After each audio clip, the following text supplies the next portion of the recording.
இரவில ஜெபிக்கிறதின் வல்லமையை குறித்து நான் பேசினேன். அப்போ இன்றைக்கும் நான் தொடர்ந்து வேகமாக குயிக்காக சொல்ல வேண்டியதை சொல்லி முடிக்க பிரயாசப்படுறேன்.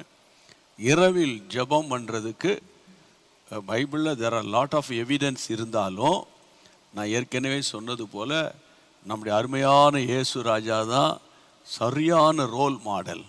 லூக்கா 6ஆம் அதிகாரம் 20ஆம் வசனத்தை 12ஆம் வசனத்தை ரெஃபரன்ஸாக எழுதிக்கோங்க. லூக் சாப்டர் 6 verse 12 என்ன சொல்லுகிறது? அந்நாட்களிலே அவர் ஜெபம் பண்ணும்படி ஒரு மலையின் மேல் ஏறி ராம் முழுவதும் தேவனை நோக்கி ஜெபம் பண்ணி கொண்டார். அந்நாட்களிலே, அதுதான் இன்னைக்கு என்னுடைய ஹைலைட்டான வார்த்தை. அந்நாட்களிலே, ஆமா ஜெபம் பண்ணார். இயேசு நைட்ல ஜெபம் பண்ணார். நம்மளும் நைட்ல ஜெபம் பண்ணணும். இதுதான் நம்முடைய நோக்கம். அந்த மாதிரி பைபிள் படிக்கக்கூடாது. அந்நாட்களிலேன்னு இருக்குல்ல, அதை குறித்து நீங்கள் இப்போ யோசிக்க. அந்நாட்களில் நைட் ப்ரேயரை ஆண்டவர் கடைபிடிச்சார்.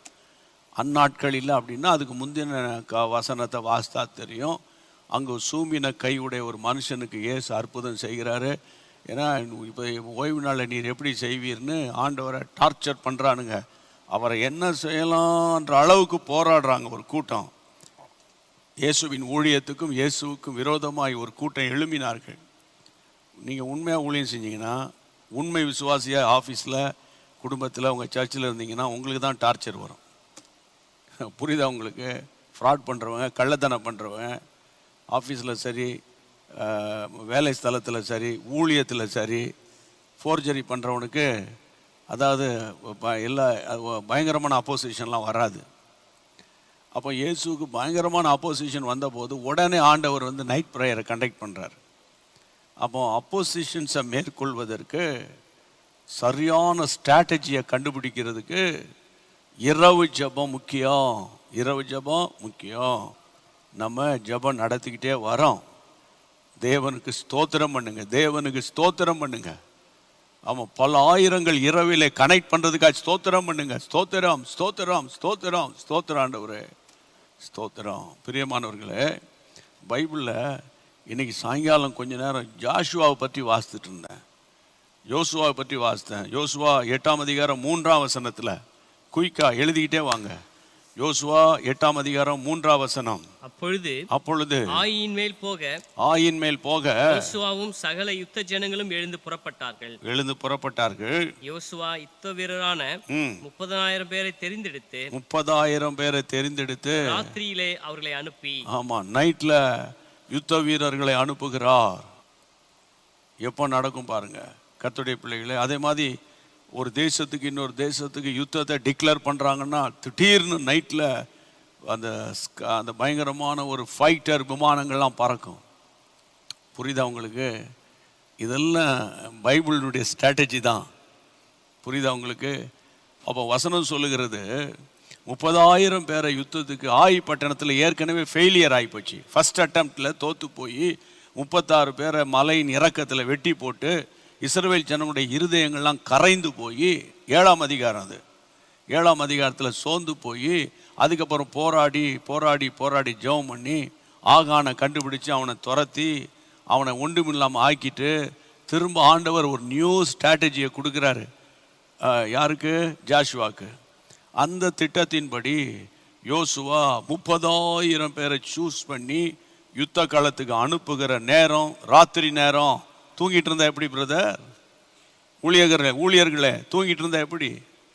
ஆமாம், கர்த்தருடைய பிள்ளைகளை கொயரில் இருக்கிறவங்க, புரியுதா, ஒர்ஷிப் டீமில் இருக்கிறவங்க, மியூசிக் டீமில் இருக்கிறவங்க, மூப்பர்கள், செக்ரட்டரி, ட்ரெஷரர் தூங்கிட்டு இருந்தா எப்படி? அசிஸ்டன்ட் பாஸ்டர்ஸு தூங்கிட்டு இருந்தா எப்படி? ஆமாம், பிஷப்மார்களே தூங்கிட்டு இருந்தீங்கன்னா எப்படி? விசுவாசிகளே தூங்கிட்டு இருந்தீங்கன்னா எப்படி? பாருங்க, ஜாஷுவாவுடைய ஸ்ட்ராட்டஜி பாருங்க. கர்த்தர் கொடுக்குற வசனம் சொல்லுகிறது 30,000 பேரை அனுப்புகிறான். அடுத்தது யோசுவா 8ஆம் அதிகாரம் 9ஆம் வசனத்துக்கு வாங்க. டக்குன்னு 8ஆம் அதிகாரத்தின் 9ஆம் வசனம். அவர்களை அனுப்பினான். அவர்கள் போய் பெத்தேலுக்கும் ஆயிக்கு நடுவே ஆயிக்கு மேற்காக பதிவிருந்தார்கள். யோசுவா அன்று ராத்திரி யோசுவா ஜனங்களுக்குள்ளே தங்கிட்டான். எல்லாரையும் நீங்கள் போங்கப்பான்னு சொல்லி அவன் ரூமில் படுத்து அவன் வந்து தன்னை சுகத்துக்காக இரவில் நித்திரைக்காக அவன் தான் சுகத்தை விரும்பவில்லை.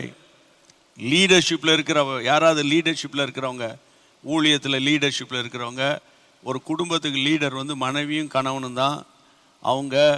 அப்புறம் ஊழியத்தில் இருக்கிற பொறுப்பில் இருக்கிறவங்க, அந்த தலைவனுடைய தரிசனத்தை நீ நிறைவேற்றணும்னா, ஆமாம், ஸ்தாபனத்தில் இருக்கிறவங்களாம் கவனிங்க, ஊழிய ஸ்தாபனம் மிஷினரி ஸ்தாபனத்தில் இருக்கிற சம்பளத்துக்கு கூலிக்கு வேலை செய்யக்கூடாது. கூலிக்கு மாரடிக்கிறதுமாங்க தமிழ்நாட்டில், சென்னையில். அதனால் கர்த்தருடைய பிள்ளைகளை வசனம் சொல்லுகிறது, அதாவது ஆய்க்கு மேற்காக பதிவிருந்தார்கள். யோசுவா அன்று ராத்திரி ஜனங்களுக்குள்ளே தங்கினான். அவன் தான் சரியான லீடரு. ஆமாம், அந்த லீடர்ஷிப் இருக்கிறவங்க வந்து அவங்க போய் சுகபோகமாக இருக்க மாட்டாங்க. லீடர்ஸ் வந்து வசனம் சொல்லுகிறது, ஜனங்களுக்குள்ளே அந்த ராத்திரியில் ஜனங்களோடு ஜனங்களா ஜாஷுவா தங்கியிருந்தான். கர்த்தர் தான் சொல்லிட்டார, மோசையோடு இருந்தது போல உன்னோடு கூட இருப்பேன், நீ பயப்படாமல் போடான்னு. அப்போ கர்த்தர் உங்களோட கூட இருக்கார், நீங்கள் போங்க, நான் இங்கே பின்னால் இருந்து ஜெபிச்சுக்கிட்டே இருக்கிறேன் அப்படியே சொன்னார். அவர் ஜனங்களோடு ஜனங்களா இரவில், அதான் முக்கியமான பாயிண்ட். நம்பர் 3, யோசுவாவின் புத்தகம் 8ஆம் அதிகாரம் 13ஆம் வசனத்துக்கு வாங்க. பட்டணத்திற்கு வடக்கே இருந்த சகல சேனையையும் பட்டணத்துக்கு மேற்கே பதிவிருக்கிறவர்களையும் திட்டம் பண்ணின பிறகு யோசுவா அன்று ராத்திரி பள்ளத்தாக்கிலே போயிருந்தான். பார்த்தீங்களா கர்த்தருடைய பிள்ளைகளை, அன்று ராத்திரி எல்லாரையும் செட்டப் பண்ணி எல்லாரும் அந்தந்த இடத்துல பொசிஷன் வந்து டேக் பொசிஷன் எல்லாம் சொல்லிட்டு அவர் வந்து கர்த்தருடைய பிள்ளைகளை எங்கெங்கே மறைஞ்சிருந்து தாக்கணும், எப்படி இருக்கணும்னு சொல்லி எந்த பட்டணத்தை எப்படி பிடிக்கணுங்கிற எல்லாவற்றையும் திட்டம் பண்ணின பின்பு யோசுவா, அதாவது கர்த்தருடைய பிள்ளைகளே, Joshua went into the midst of the valley. வேலினா பள்ளத்தாக்குன்னு உங்களுக்கு தெரியும்ல, நல்லா கவனிக்கணும். இரவில் பள்ளத்தாக்குனா அது ஒரு மாதிரி சரியான பொசிஷனே இருக்காது. அதான் பள்ளத்தாக்கு, பள்ளம் தாக்கு, அதாவது மலைகளும் குன்றுகளும் பயங்கரமான ஒரு மோசமான இடம்னு உங்களுக்கு தெரியும். ஆனால் அவர் வந்து தங்குறதுக்கு அந்த இடத்த தான் ராத்திரியில் தெரிந்து கொள்கிறாரு. இப்படிப்பட்ட யோசுவாவை பற்றி இன்ன வரைக்கும் நம்ம பேசுகிறதுக்கு ரீசனே இதுதான். புரியுதா உங்களுக்கு கர்த்தருடைய பிள்ளைகளை? இந்த நாட்கள் நிலைமை என்னென்னா, அப்பா அம்மா நல்ல காரியத்தை செஞ்சாலும் நீ என்னத்தை பண்ணிட்டேன்னு கேட்குற ஒரு காலம். புரியுதா உங்களுக்கு? நீ என்னத்தை பண்ணிட்டீங்கன்னு கேட்குற ஒரு காலம். அப்போ ஒன்றுமே பண்ணாத அப்பா அம்மா பார்த்து பசங்க என்ன பண்ணுவானுங்க? ஒன்றுமே பண்ணாத ஊழியர்களை விசுவாசிகள் என்ன பண்ணுவாங்க? ஒன்றுமே பண்ணாத ஸ்தாபன தலைவர்களை என்ன பண்ணுவாங்க? அப்போ இன்றைக்கி நல்ல கவனிங்க, பள்ளத்தாக்கில் யோசுவா தங்குகிறான்.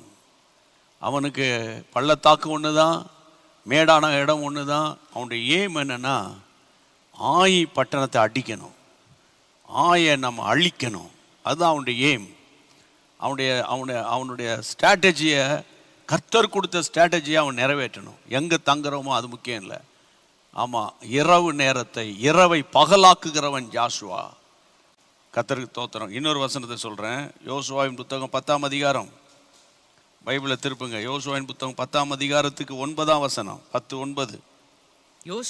யோசுவா கில்காலிலிருந்து ரா முழுவதும் நடந்து திடீரென்று அவர்கள் மேல் வந்து விட்டான். எனக்கு அதில் அந்த வசனம் ரொம்ப இன்ட்ரெஸ்டிங்காக இருக்குது வாசிக்கிறதுக்கு. அதாவது யோசுவா கில்காலிலிருந்து ரா முழுவதும் நடந்தான் இருக்குது, ஆனால் திடீரென்று அவர்கள் மேல் வந்துட்டான் இருக்குது. அதை உங்களால் புரிய முடியுதா? யோசுவா கில்காலிலிருந்து நைட்டெல்லாம் த்ரூ அவுட் த நைட் சரியா கர்த்தருடைய பிள்ளைகளை அவர் நடக்கிறார். ஆனால் அந்த வசனத்தில் திடீரென்று அவர்கள் மேலே வந்துட்டான். கிபியோனியர் மேலே யோசுவா திடீர்னு வந்துட்டான். கிபியோனியர் எதிர்பார்க்காத நேரத்தில் ஜாஷுவா எப்போ வருவான்? அதாவது 5 ராஜாக்கள் எல்லாம் ஒரு பக்கம்.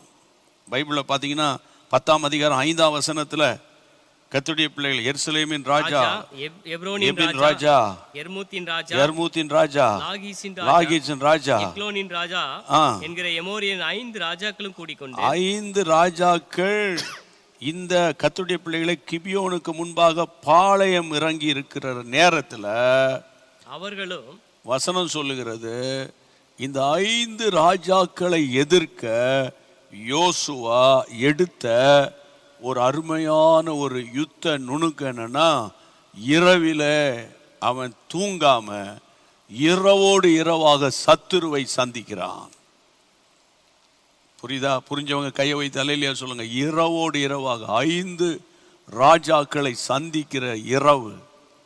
அப்போ வசனம் சொல்லுகிறது, கில்காலிலிருந்து ரா முழுவதும், அந்த 9ஆம் வசனம் தமிழ்ல, ரா முழுவதும் அவன் நடந்து நடந்து நடந்து, கர்த்தருடைய பிள்ளைகளே, திடீரென்று அந்த கில்கால் மேலே வந்துட்டான். கில்காலுக்கு வந்துட்டான். கர்த்தருக்கு ஸ்தோத்திரம். என் அன்பு தேவனுடைய பிள்ளைகளே, கில்காலிலிருந்து நடந்து அவர்கள் மேல் வந்தான். 10ஆம் வசனம், கர்த்தரோ அவர்களை இஸ்ரவேலுக்கு முன்பாக கலங்க பண்ணினார். கைகளை வைத்து ஆண்டவர் ஸ்தோத்திரம் பண்ணுங்க. ஆமா, உங்களுக்கு விரோதமாய் போராடுகிற ஜனங்களை ஆண்டவர் கலங்க பண்ணுவார்னு நீங்க விசுவாசிக்கிறீங்களா? உங்களுக்கு விரோதமாய் எழும்புகிற சத்துருவின் கிரியைகளை கலங்க பண்ணுவார்னு விசுவாசிக்கிறீங்களா? ஆமா, நான் விசுவாசிக்கிறேன். அப்படின்னா நைட்டில் தூங்காமல் வாரத்துக்கு ஒரு நாள், நைட்டுன்னா throughout the days or throughout the night நான் சொல்ல, ஒரு மணி வரைக்கும் தானே இந்த நம்ம நைட்டில் ஜெபம் பண்ணுறோம். அந்த நேரத்தில் உங்களுக்கு எப்படியா தூக்கம் வருது? எப்படி தூக்கம் வருது? ஆமாம், கர்த்தருடைய பிள்ளைகளை, இஸ்ரவேல் ஜனங்கள் அந்த நாட்களில் போராட்டத்தின் நடுகளை ஏசப்பா ஆண்டவரே கத்தாவே கத்தாவேன்னு கூப்பிடுவாங்க. கர்த்தர் இறங்கி அற்புதம் செய்வார். உடனே தோத்திரம் போயிட்டு வாங்கன்னுவாங்க ஆண்டவரை. ஆமாம், இறைச்சி சாப்பிட்டு ரொம்ப நாளாச்சேன்னு புலம்பிட்டு கிடக்கும் போது இறைச்சி வரும். காடைகள் கீழ்காற்றின் வழியாக காடைகள் விழும். வாங்கி சாப்பிட்டு ஆண்டவரை ஏமாற்றி விடுவானுங்க. அப்புறம் மண்ணா விழும். அனுதினமும் மண்ணா விழும். தேனிட்ட பணியாரம் போல் இருக்கும். ஆனால் அதை சொல்லும் போதே நமக்கு சாப்பிடணும் போல வருது அதை. ஆனால் அவங்க சொல்லுவாங்க, என்னத்தை நாங்கள் டெய்லி சாப்பிட்டு சாப்பிட்டு சளிச்சு போயிடுச்சுருவான். புரியுதா உங்களுக்கு? தண்ணி இல்லைன்னு முறுமுறுப்பாங்க. உடனே ஆண்டவர் தண்ணி அனுப்புவார். இல்லை, உங்கள் எல்லாருக்கும் தெரியும்ல, கர்த்தருடைய பிள்ளைகளை 40 வருஷம் ட்ராவலிங்கில் அவங்க எத்தனை முறை பேக் ஸ்லைட் ஆனாங்க, எத்தனை முறை அவிசுவாசத்தில் போனாங்க. கொஞ்சம் பைபிளை கொஞ்சம் நீங்கள் எழுதி பாருங்க. ஆனாலும் என் ஆண்டவர் அவர்களை கானானுக்கு கொண்டு வந்தார். அப்போ இன்றைக்கு நான் உங்களை பார்த்து சொல்கிற ஒரு சத்தியம் என்னன்னு கேட்டால், அன்பான தேவனுடைய பிள்ளைகளை, இரவிலே ஜெபிக்கிற ஜெபத்துக்கு ஒரு வலிமை இருக்குது. மிட் நைட்டில் 12 to 12:30 தீர்க்கப்படாத நிலுவையில் கிடக்கிற பிரச்சனைகளுக்கு ஜெபிச்சு பாருங்க. 12 to 12:30, அதுவும் கையை உயர்த்தி ஜெபிக்கணும். கையை உயர்த்தி 1/2 an hour நல்ல ஸ்தோத்திரம் பண்ணி, அப்போ பக்கத்தில் தூங்கிட்டு இருக்கவங்களை எழுப்பி விட்றாதீங்க. புரியுதா உங்களுக்கு?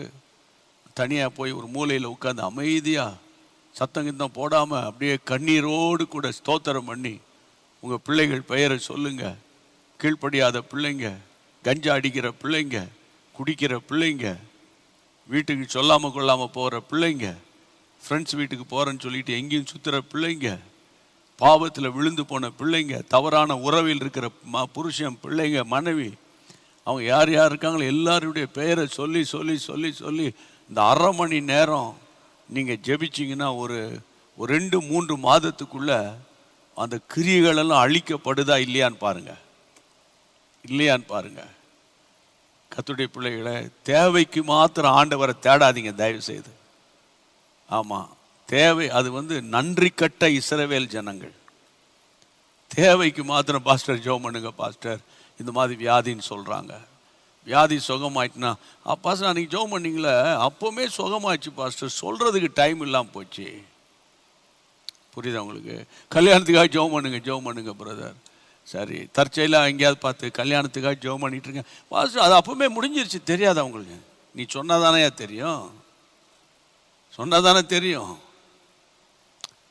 ஆண்டவர் சொல்கிறார்ல, இந்த 10 குஷ்டரோகிகள் வந்தாங்கப்பா, அதில் ஒருவன் மட்டும் திரும்பி வந்து ஆண்டவர் பாதத்தில் விழுந்து ஆண்டவரை தோத்திரம் பண்ணுறான். அப்படியா? வந்ததுக்காக தோத்திரம். வராமல் போனால் 9 பேர். அப்படியா? சரி ஸ்தோத்திரம். அப்படியா சொன்னார் ஆண்டவர். மற்ற 9 பேர் எங்கே? ஆமாம், வேலை இல்லாத காலத்தில் தோத்திரம் பண்ணி ஜெபம் பண்ண நீ இப்போ வேலை கிடைச்சிட்டு சுற்றிக்கிட்டு வரையே உல்லாசமா? ஆண்டவர் கேட்க மாட்டாரா? ஆண்டவர் கேட்க மாட்டாரா? குழந்தை இல்லாத காலத்தில் உங்கள் பாஸ்டரும் நிறைய ஊழியர்களும் ஜெபம் பண்ணி உனக்கு குழந்தைய கர்த்தர் கொடுத்தார். இன்னைக்கு ஊழியத்துக்கு போகிறதுக்கு 1008க்கு ஏதாவது சொல்லிக்கிட்டு கிடக்குறீங்களே, மனசாட்சி உன்னை வாதிக்கலையா? மனசாட்சி வாதிக்கலையா? வாதிக்கலையா? அப்போ இந்த நாட்களில் நான் பாரத்தோடு சொல்கிறேன், பைபிள் அழகான ஒரு வார்த்தை, நன்றி அறிதல் உள்ளவர்களாக இருங்க. புரியுதா உங்களுக்கு? எவ்வளோ எழுப்புதலுக்காக பிரயாசப்படுறோம். முதல்ல எழுப்புதல் கர்த்தருடைய வீட்டில் உண்டாகணும். கர்த்தருடைய வீடுனா உங்கள் வீடு, என் வீடு, சபை, அதுதான் கர்த்தருடைய வீடு. ஆமாம், அதை விட்டு அந்த ஆட்சி மாறணும், இந்த ஆட்சி கவலணும், இந்த அவர் போனேன், அவங்களாம் ரொம்ப நல்லவங்க. புரியுதா? அவங்களாம் ரொம்ப நல்லவங்க. அப்போ இந்த நாட்களில் தேவனுடைய பிள்ளைகளை, உண்மை உள்ள மனுஷன் பரிபூர்ண ஆசீர்வாதங்களை பெறுவான். ஐஸ்வர்யவான் ஆகணும்னு தீவிரிக்கிறவனோ ஆக்கினைக்கு தப்பான்னு. பணத்துக்கு பின்னால் ஓடாதீங்க. கையெடுத்து கும்பிட்டு சொல்கிறேன், என்னுடைய 40 இயர்ஸ் எக்ஸ்பீரியன்ஸில் இந்த குறுகின கால அனுபவங்களை சொல்கிறேன். பணத்தை மாத்திரம் அதை பிசாசா பாருங்க. அது பயங்கரமான ஒரு பிசாசு.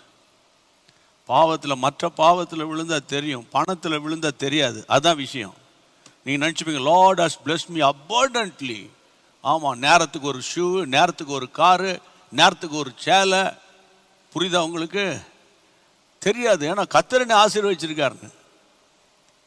ஆனால் ஒன்று சொல்கிறேன் பிரியமானவர்களே, உங்களுடைய பணத்துக்கெல்லாம் கணக்கு இருக்கணும். புரியுதா? கணக்கு இல்லாமல் செலவழிக்கிறது பயங்கரமான ஒரு, தேவன் விரும்பாத ஒரு காரியம். அதனால் இந்த நாட்களில் இந்த மிஷினரிகளுக்காக இன்னைக்கு பிரயாசப்பட்டோம். இப்போ நம்ம ஜெபம் பண்ண போகிறோம் உங்களுக்காக. Why night prayer. ஆமாம், ஆண்டவர்கிட்ட கேளுங்க, ஆண்டவர் வரப்போகிற நைட் ப்ரேயர் வரப்போகுது. ஆண்டவரே, அந்த நைட் ப்ரேயரில் நான் தூங்காமல் ஜெபிக்கணும். ஆமேன். உங்கள் வீட்டுக்குள்ளே இருக்கிற அசுத்தாவிகள் அலறணும். எனக்கு தெரிஞ்ச ஒரு தம்பி இயேசுவை ஏற்றுக்கொண்டான். இயேசுவை அறியாத குடும்பத்திலேருந்து இயேசுவை ஏற்றுக்கொண்டு வீட்டை விட்டு துரத்தப்பட்டு கொஞ்ச காலம் அவன் ஜெபம் பண்ணிக்கிட்டே இருந்தான் அபிஷேகத்தில். ஒரு நாள் ஆண்டவர் அவனை பாரப்படுத்தி வீட்டுக்கு நீ போன்னு. அவனை கண்டவன தாய் பயங்கரமாக ஏசி பேசி விரட்டி, ஏன்டா நீ திரும்பி என் வீட்டுக்கு வந்த? அந்த இயேசுவை ஏற்றுக்கொண்டவனுக்கு இந்த வீட்டில் இடம் இல்லை. சரி, நைட் ஆகி போச்சு, ஒரு 7 மணிக்கு நீ வந்திருக்க, சத்தம் கட்டாமல் படுத்து எழுப்பி காலையில் ஒழுங்காக வெளியே போயிடணும். தாய் விரட்டியிருக்காங்க. அவன் ஒரு மூலையில் படுத்துக்கிட்டான். திடீர்னு நடு இரவு கர்த்தர் அவனை எழுப்புகிறார். அமைதியாக ஸ்தோத்திரம் பண்ணு, அமைதியாக அந்நிய பாஷை பேசு, அமைதியாக அந்நிய பாஷை பேசி ஸ்தோத்திரம் பண்ணுறான். திடீரென்று பக்கத்து அறையில் அக்கா படுத்திருக்கிறா, அக்கா கணவர் பிள்ளைகள்லாம் படுத்திருக்கிறாங்க. ஒரே கூக்குரல், ஐயோ இயேசு இந்த வீட்டுக்கு வந்துட்டாரு, ஐயோ இயேசு இந்த வீட்டுக்குள்ளே வராரு, இனிமேல் நாங்கள் இங்கே இருக்க மாட்டோம். அவங்க யாருன்னு எனக்கு தெரில. நாங்கள் இங்கே இருக்க மாட்டோம், நாங்கள் போயிடுறோன்னு அலறி அடித்து அவங்களாம் எழும்பி முழு குடும்பமும் ரட்சிக்கப்பட்டார்கள். நீங்கள் எப்படி? அந்த ஒரு ஞாயிற்றுக்கிழமை போய் Lord is good all the டைம்னு டான்ஸ் ஆடிட்டு, இல்லை இந்தாங்க பாஸ்டர் காணிக்கை கொடுத்துட்டு, அதில் உங்களுக்கு எவ்வளோ ஒரு திருப்தி. அதோட கர்த்தருடைய பிள்ளைகள் அடுத்த ஞாயிற்றுக்கிழமை தான் அந்த ஆலயம் பக்கம் திரும்புறது. இன்றைக்கு நான் உங்களுக்கு சொல்கிறேன், கடைசி காலம் இது, ஒரு யுத்த காலம். கடைசி காலம்னு சொல்ல மாட்டேன், கடைசி மணி துளிகளில் இருக்கிறோம். டெய்லி அப்படி பேசிக்கிட்டு வரேன். கடைசி மணி துளிகளில் இருக்கிறோம். என்ன வேணால் நடக்கலாம். சரியா? ஜெபம் பண்ணுவோமா எல்லாரும்? தயவு செய்து please stand on your feet. நீங்கள் எழும்பி நின்று ஜெபம் பண்ணுங்க. இயேசுவே, நானும் என் குடும்பத்தை நான் கர்த்தருடைய வருகைக்கு ஆயத்தப்படுத்தணும். As for me and my household we will serve the Lord. ஆண்டவரே, ஜாஷுவானுடைய அந்த டிட்டர்மினேஷனை எனக்கு தாரும். ஆண்டவரே, எனக்கு தாரும். இயேசுவே, எப்போ பார்த்தாலும் என்ன எதை உண்ணலாம், எதை உடுத்தலாம், எந்த ஊருக்கு போகலாம், எந்த ஹோட்டலுக்கு போகலாம், எதை சாப்பிடலாம். ஆண்டவரே, அந்த உலகத்தின் ஆவி என்னை விட்டு போகட்டும். 140 கோடி மக்கள், இயேசுவை தினந்தோறும் கல்லறைக்கு போகிற ஆயிரமான மக்கள். ஆண்டவரே, ஒரு நாள் எத்தனையோ பேர் தற்கொலை செஞ்சு மாண்டு போறாங்க, ஆக்சிடென்ட்ல சாகுறாங்க. இயேசுவே, 20 கோடி மக்கள் இந்தியாவில் இரவு உணவு இல்லாம படுக்கைக்கு போறாங்க.